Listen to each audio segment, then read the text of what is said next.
Doctor Mirza Ghalib যে অন্তর্বর্তীকালীন সরকার দায়িত্ব নেওয়ার পর থেকেই তারা নির্বাচন দিতে পারবে কিনা, নাকি তারা 5 বছর ক্ষমতায় থাকবে, নাকি আরও দীর্ঘমেয়াদী সময় থাকতে চায়, এত সময় কেন লাগবে, সংস্কার প্রক্রিয়া দেরি হচ্ছে, বিভিন্ন ক্ষেত্রে কথা হচ্ছিল যখন তখন প্রধান উপদেষ্টা এবং তার প্রেস উইং থেকেও বারবার বলা হচ্ছিল যে সময় মতো নির্বাচন হবে, এবং প্রথমে বলা হচ্ছিল জুন পর্যন্ত এবং পরবর্তীতে বলা হলো ফেব্রুয়ারিতে যে সময় দেওয়া হয়েছে সেই সময় হবে। সেই হিসাবে সময় মতোই তো তফসিল হতে যাচ্ছে। এটি কি ডক্টর মোহাম্মদ ইউনূস সরকারের জন্য সবচেয়ে বড় পরীক্ষা কিনা? এবং সঙ্গে আরেকটা প্রশ্ন, যদি সবচেয়ে বড় পরীক্ষা কিংবা এটি তার জন্য পরীক্ষা হয়, তাহলে সেই পরীক্ষায় উত্তীর্ণ হওয়ার জন্য যেমনটি অসীম ভাই বলছিলেন যে সিলেবাসের বাইরে থেকেও প্রশ্ন আসার কোনো আশঙ্কা আছে কি? জি, আপনাকে ধন্যবাদ, আমার সহ আলোচক যারা আছেন তাদেরকেও ধন্যবাদ, এবং দর্শক যারা শুনতেছেন। দেখেন, গত জুলাই আগস্টে আমাদের যে গণ অভ্যুত্থান হইল, এই গণ অভ্যুত্থানের মধ্য দিয়েই তো আমরা এই অন্তর্বর্তী সরকার পেয়েছি। অন্তর্বর্তী সরকার যখন আসলো তখন ক্রাইসিসের জায়গাটা ছিল যে অন্তর্বর্তী সরকার কিভাবে কাজ করবে, কতদিন থাকবে, কতদিন পরে ইলেকশন দিবে, এটা তো ডিফাইন্ড না, তাই না? এটা একটা এক্সট্রা কনস্টিটিউশনাল জিনিস, কারণ আমরা এমন একটা সিচুয়েশনে আসছি যেখানে আমাদের কোনো ভ্যালিড সরকার ছিল না, একটা অবৈধ সরকার ছিল। সেই সরকারের পতন হয়েছে, পতন হওয়ার পর এখন কি হবে এটা আপনি কোথাও খুঁজে পাবেন না, আমাদের এটা বিল্ড আপ করতে হবে। তো এরকম একটা সিচুয়েশনে যখন অন্তর্বর্তী সরকার আসলো, তারা একটা ওপেন সিলেবাস নিয়ে আসছে, এটা সত্য কথা। তারা কতদিন থাকবে এ ব্যাপারে আমাদের কোনো আলাপ আলোচনা হয় নাই, কবে নির্বাচন দিবে কোনো আলাপ আলোচনা হয় নাই, আমরা প্রিডিফাইন্ড ওয়েতে এটা শুরু করি নাই। তো এটা ছিল একটা পয়েন্ট। সেকেন্ড পয়েন্টটা ছিল যে আমাদের পলিটিক্যাল পার্টিগুলোর মধ্যেও কনসেনসাস ছিল না। ধরেন বড় পলিটিক্যাল পার্টি যারা, আওয়ামী লীগ বাদ দিয়ে, যে নির্বাচন কতদিনের মধ্যে হবে। আমরা দেখছি যে বিএনপি খুব কুইক নির্বাচন চাইছে, জামাত ইসলাম এবং এনসিপি ইলেকশন প্রথমে খুব কুইক হওয়ার ব্যাপারে তারা ইন্টারেস্টেড ছিল না, তারপর একটা টাইম লাইনের দিকে আগায় গেছে। তো এই জায়গাগুলো ধোঁয়াশা তৈরি করছে। এই ধোঁয়াশার মধ্যে আমরা যদি অন্তর্বর্তী সরকারকে দেখি, ডক্টর ইউনূসকে দেখি, ওনারা কিন্তু খুব প্রিসাইসলি বলছেন যে এই বছরের জুন হলো ওনাদের ম্যাক্সিমাম টাইম, তাই না? এবং আমরা not for a single second কখনো আপনি দেখেন নাই যে সরকারের মধ্য থেকে কেউ কখনো এই জুনের ডেডলাইন ক্রস করার জন্য কোনো স্টেপ গ্রহণ করছে, আমরা কোথাও দেখি নাই। বিএনপির দিক থেকে অলওয়েজ একটা অনাস্থা ছিল, তারা বিশ্বাস করে উঠতে পারে নাই যে নির্বাচন হবে কিনা, জুনে হবে কিনা। কিন্তু আমি যদি একটা থার্ড পার্টি অ্যাঙ্গেল থেকে দেখি, নাগরিক হিসেবে অবজার্ভ করার চেষ্টা করি, আমার মনে কখনোই 1 সেকেন্ডের জন্য আমি অন্তর্বর্তী সরকারের মধ্যে কোনো কিছু দেখি নাই যেখানে মনে হয়েছে তারা জুনের বিয়ন্ডে যাইতে চান। তাদের মধ্যে শুধু একটা কনফ্লিক্ট অফ ইন্টারেস্ট ছিল, সেটা হলো যে এনসিপির রাজনীতির সাথে জড়িত এরকম কয়েকজন আপনার মন্ত্রণালয় ছিলেন, এটা একমাত্র কনফ্লিক্ট অফ ইন্টারেস্ট ছিল। কিন্তু সেখানে যখন এনসিপির রাজনীতি হয়েছে, নাহিদ সেখান থেকে পদত্যাগ করে চলে আসছেন, আজকে আপনার আসিফ এবং মাহফুজ পদত্যাগ করার মধ্য দিয়ে আমরা বলতে পারি যে এই সরকার মোটামুটি এখন একটা তত্ত্বাবধায়ক সরকার হয়ে গেল। এতদিন অন্তর্বর্তী সরকারের ফরম্যাটে ছিল, এখন রাজনৈতিক অ্যাফিলিয়েটেড লোক যারা নির্বাচন করবে তারা পদত্যাগের মধ্য দিয়ে আমরা তত্ত্বাবধায়ক সরকারের ফরম্যাটে গেলাম, এখন তফসিল ঘোষণা করবে এবং আমরা নির্বাচনের দিকে যাব। এই জায়গা থেকে আমি মনে করি অন্তর্বর্তী সরকার ভেরি অনেস্ট টু দেয়ার ওয়ার্ডস, এবং আমরা কোথাও প্রশ্ন তোলার জায়গা পাই না। আচ্ছা, ছোট্ট করে আরেকটা ব্যাপার একটু যদি বলতেন, যে আমরা এর আগে পর্যন্ত দেখেছি যে গণভোট ইস্যুতে একটি সরকার, অন্তর্বর্তীকালীন সরকার একটি বলে দিল যে কি প্রশ্ন থাকবে এবং কিভাবে গণভোট হবে, এবং নির্বাচনের দিনে সে গণভোট হবে। যদিও এই গণভোটের নোট অফ ডিসেন্ট থাকা না থাকার বিষয়ে বিএনপির যেমন আপত্তি আছে, 5 দাবি নিয়ে 8 দলও রাজপথে আছে, এরকম একটি প্রেক্ষাপটে গণভোট ইস্যুতে সরকারের সিদ্ধান্তই তো অনুযায়ী হচ্ছে নাকি, এখানে কোনো আশঙ্কার কোনো জায়গা দেখেন? যেহেতু ওই দেখেন, সনদ, জুলাই সনদ এবং গণভোট নিয়ে আমরা দেখছি যে ভিন্ন ভিন্ন রাজনৈতিক দলগুলো ভিন্ন ভিন্ন মতামত দিচ্ছে। বিএনপি এখানে অনেকগুলো জায়গায় নোট অফ ডিসেন্ট দিচ্ছে, যে জায়গা থেকে তারা চাইতেছিল যে জুলাই সনদে তাদের আপত্তির জায়গাগুলো আসবে না। জামাত এখানে চাইছে যে গণভোট হচ্ছে আপনার আগে হোক, জাতীয় নির্বাচনের সাথে একসাথে না হোক। এনসিপি এক সময় চাইছে হইলো যে একটা গণপরিষদ হোক, যেখানে আমরা নতুন করে কনস্টিটিউশন করব, এবং জুলাই সনদ বাস্তবায়নের যে লিগাল ফ্রেমওয়ার্ক সেটা যেন আসুক। তো সরকার যেটা করছে, সরকার কারো কথায় 100% শুনে নাই, তারা তাদের মতো করে একটা ফাইনাল স্ট্রাকচার দিচ্ছে, এবং সেই ফাইনাল স্ট্রাকচারে আপনার নির্বাচন এবং গণভোট একসাথে হবে। জুলাই সনদ, নোট অফ ডিসেন্টকে তারা উপেক্ষা করেই ভোটে দিচ্ছে। এবং আপনি ইন্টারেস্টিংলি খেয়াল করবেন যে জুলাই সনদের ব্যাপারে এবং এই ফ্রেমওয়ার্কের ব্যাপারে বিভিন্ন রাজনৈতিক দলের কিছুটা আশঙ্কা আছে, অনাস্থা আছে, কিন্তু তারা কেউই কিন্তু এটাকে এজেন্ডা করে নাই। যেমন ধরেন যে জামাত সহ তাদের যেই 8 দল আছে, তারা আপনার নিম্নকক্ষে পিআর চাইছে। নিম্নকক্ষে পিআর তো আমাদের জুলাই সনদে নাই, কিন্তু দেখেন এটাকে এজেন্ডা করে। তার মানে আমরা ধরে নিতে পারি ডক্টর মির্জা গালিব, আমরা এটা ধরে নিতে পারি যে আসলে এই ইস্যুতে দুই রাজনৈতিক দল বা বড় দুই রাজনৈতিক শিবির তারা আসলে বড় ধরনের জটিলতায় যাবে না, এরকম বাস্তবতা এখন আস্তে আস্তে নির্বাচনের পথেই হাঁটবে।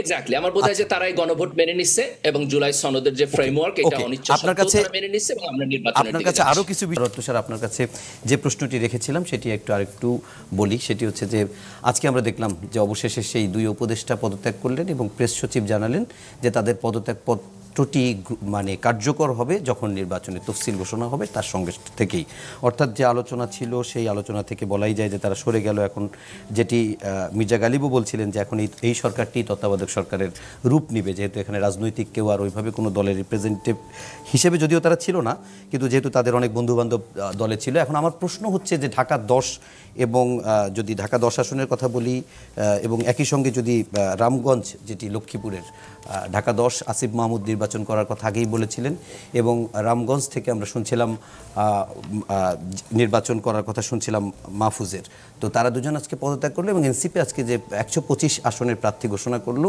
এই দুটি আসন ফাঁকা রেখেছে এনসিপি। তো আমরা কি ধরে নিতে পারি যে এরা এনসিপিতেই যোগ দিচ্ছে এবং এই দুই আসন থেকেই তারা নির্বাচন করছে? হ্যাঁ, এটা বলার আগে ওই লাস্ট যেটুকু যে আলোচনাটা করছি একটু শেষ করি। সেটা হচ্ছে যে এখন ওই রিপোর্টটা যেটা ইসির কাছে গোয়েন্দারা দিয়েছিলেন যে 67% ভোট কেন্দ্র ঝুঁকিপূর্ণ, রিপোর্টের পরে 15-20 দিন কেটে গেছে। এখন আপনি কি 15-20 দিন পরে আজকে যদি আমরা আবার রিপোর্ট বা একটা জরিপ করি তাহলে কি ওই ঝুঁকিপূর্ণের সংখ্যা কি কমলো পার্সেন্টেজ? সেরকম কোনো আলামত কিন্তু নাই, কারণ সরকারের কোনো দৃশ্যমান পদক্ষেপ নাই।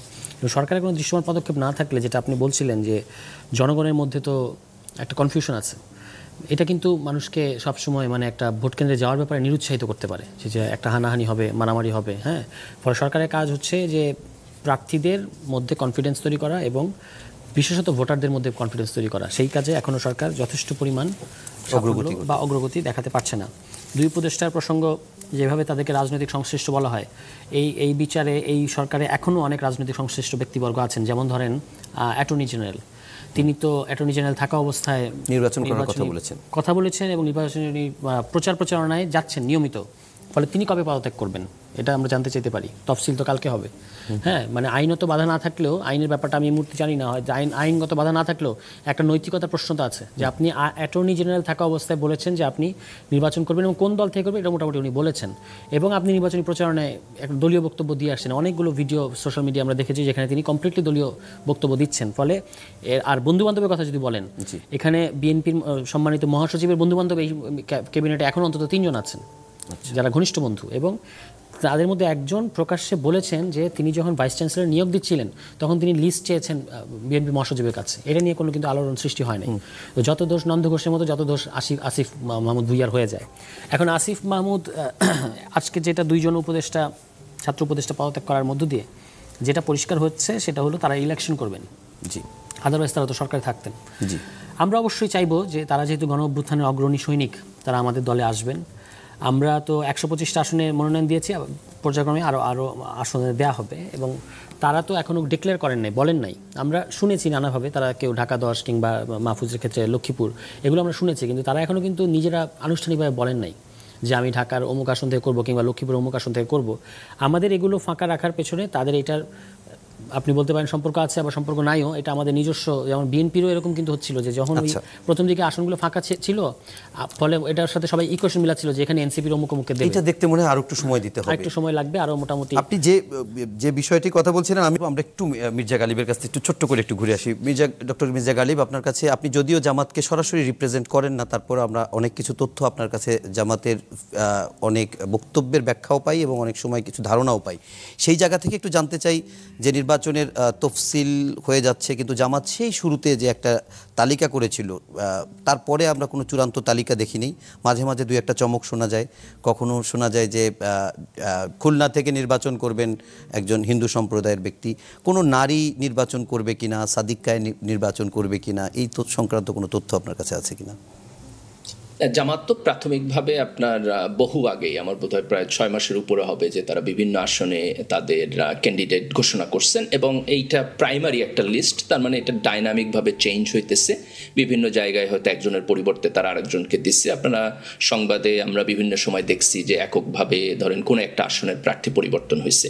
তো আমার বোধ হয় যে এখনও যে আলাপ আলোচনাগুলো যে সাদিক কায়েম ইলেকশন করবে কিনা, আরও কোনো উইমেন ক্যান্ডিডেট এখানে আসবে কিনা, আমার বোধ হয় যে নির্বাচনের তফসিল ঘোষণা হইলে পরে খুব অল্প সময়ের মধ্যে আমরা দেখব যে সকল রাজনৈতিক দলই সকল জায়গায় আপনার এটাকে ফাইনাল করে ফেলতেছে। তো আমার বোধ হয় just in a week or two আমরা র্যাপিড ডেভেলপমেন্ট দেখব সকল রাজনৈতিক দলের দিক থেকে।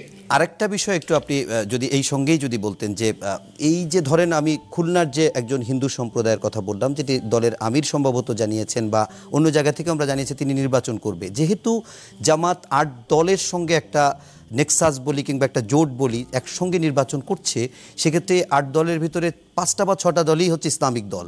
তো সে দলগুলো যদি একক প্রার্থী থাকে, তারাও কি এখানে কোনো কনফ্লিক্ট তৈরি হতে পারে কিনা?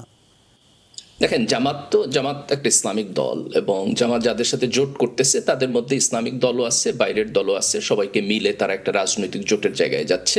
তো এখন আপনি খুব সম্ভবত প্রশ্নটা 2 জায়গা থেকে আসতেছে। একটা হলো যে জোটের রাজনীতিতে যখন যাচ্ছে তখন তো অন্যান্য দলগুলোর সাথে একটা আসন ভাগাভাগি হবে, তাই না? তাদের সাথে আলাপ আলোচনা হবে। তো এটা আমরা যখন ধরেন যে অন্যান্য দলগুলো তাদের ক্যান্ডিডেট দিবে, জোট আলাপ আলোচনা করবে, তখন আমরা দেখবো যে কোন জায়গায় কতখানি কম্প্রোমাইজ হইতেছে। এবং এটা সবসময় আমরা দেখি যে ধরেন একটা রাজনৈতিক দল অনেক বেশি আসন চায়, তারপর আলাপ আলোচনা করে সেটা একটা রিজনেবল জায়গায় আসে, তো তাদের একটা কম্প্রোমাইজের মধ্যে দিয়ে যাইতে হবে।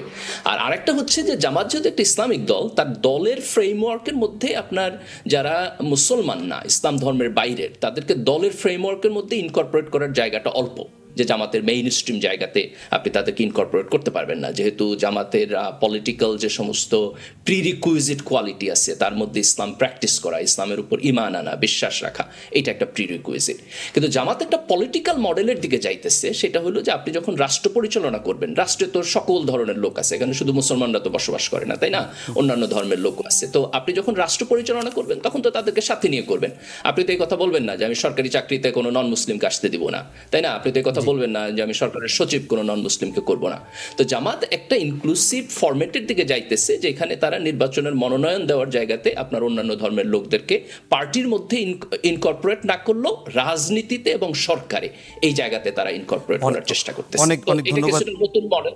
মির্জা গালিব, আপনার কাছে যে প্রশ্নটি করতে চাই, প্রশ্নটি কয়েকদিন ধরেই রাজনীতিতে আলোচনা হচ্ছে, বিশেষ করে বিএনপির ভারপ্রাপ্ত চেয়ারম্যান তারেক রহমান এটি বলার পরে আরও সেটি বেশি আলোচনায় এসেছে, রাজনীতিতে ধর্মের ব্যবহার।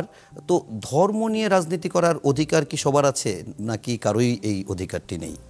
কি মনে করে জামাত? দেখেন, ধর্ম নিয়ে রাজনীতি করা আর ধর্মভিত্তিক রাজনীতি করা, এই দুইটার মধ্যে কিন্তু ডিফারেন্স আছে। একটা যেমন ধরেন যে জামাত বা অন্যান্য ইসলামিক দলগুলো যখন ধর্মভিত্তিক রাজনীতি করে, তারা ইসলামের যে ইডিওলজি, যে এথিক্যাল সেন্স, সেইটাকে সামনে রাখা, যে আইনি ফ্রেমওয়ার্ক, সেটাকে সামনে রাখা আপনার সমাজ, দেশ এবং রাষ্ট্রকে পরিচালনা করতে চায়।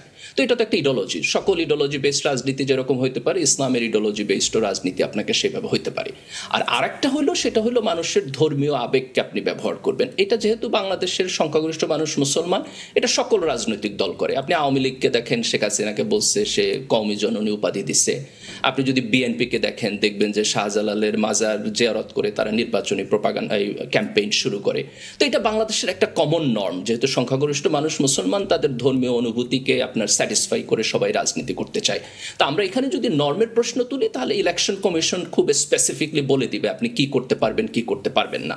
কিন্তু জামাত একটা ধর্মভিত্তিক দল বলে আঙুল তোলা যে সে আসলে ধর্মকে ব্যবহার করে রাজনীতি করে, এটা আসলে যারা বলে তারা হচ্ছে এক ধরনের দলীয় বায়াস থেকে বলে, বাংলাদেশের রাজনৈতিক কালচার প্রপারলি অবজার্ভ করে না, অথবা নিউট্রালি এটাকে অবজার্ভ করার চেষ্টা করে না। আমি এখানে আর দুইটা বিষয় একটু বলতে চাই। একটা হলো যে দেখেন, গত জুলাইয়ের পরে আমরা কিন্তু একটা বড় ধরনের পরিবর্তনকে সামনে রেখে একটা স্বপ্ন দেখছি যে বাংলাদেশকে আমরা পরিবর্তন করে দিব। সকল রাজনৈতিক দলেরই উচিত এটাকে মাথায় রেখে নির্বাচনী ক্যাম্পেইন করা এবং তাদের সক্ষমতা জনগণকে দেখানো। যেমন একটু আগে আমরা এখানে আর্গুমেন্ট দেখছি যে লিগালি ধরেন অ্যাটর্নি জেনারেলের পদত্যাগটা হচ্ছে ভ্যালিড কিনা বা প্রয়োজনীয় কিনা। তো এটা লিগাল প্রশ্ন না, এটা হচ্ছে আপনি জনগণের সামনে এক্সাম্পল সেট করবেন যে আমি মোরালি চিন্তা করতেছি যে আমি এখানে না থাকলে ভালো হয়, যেহেতু আমার পলিটিক্যাল অ্যাফিলিয়েশন আছে। তো আমরা রাজনীতিতে আসলে এরকম উদাহরণ দেখতে চাই যেখানে রাজনৈতিক দলগুলো আপনার সামনে এসে মানুষের সামনে তার মোরালিটি এবং তার লিডারশিপ দেওয়ার ক্যাপাসিটির উদাহরণ সামনে একদম শেষ মিনিটে আপনি একটা প্রশ্নের উত্তর একটু দিবেন প্লিজ। সেটি হচ্ছে যে একটু আগে সারোয়ার তুষার